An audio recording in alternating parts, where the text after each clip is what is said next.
Достор, Ошто өтө чоң өзгөрүштөр болуп атат. 20 күн мурун эле бул жерде тартып кеткенбиз. Иш токтоп турган. 20 күн ичинде өтө чоң өзгөрүштөрдү кылып, даже машинаны ушул жерде жүргөнгө да ыңгайлуулук жаратылыптыр. Машиналар жүргөнгө асфальтты басып элек болсо дагы жүргөнгө уруксат берилиптир. Силерге көрсөтүп өтөйүн. Бул жерди карасаңыздар,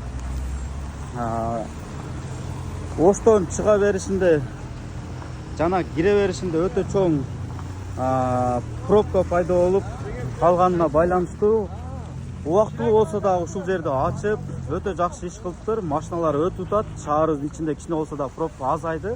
Мына Масалиева көчөсүндө бул тарабы дагы ачылып, машиналар жүрүп, Кудай буюрса, ушул жылы ушул мост бүтө турган болсо, шаарыбызда кыйла пробка азаят. Ушул кетиште Кудай буюрса, Кыргызстаныбыз өнүгүү өсүү жолунда жаңы домдор түшүп, жолдорубуз кеңейип, кошумча мындай тротуарлар, өзүнчө суу кетүүчү лотоктор коюлган, жолго чыгып кеткен ушундай чоң зданиялар бузулуп, жолдорубуз кеңейүүдө.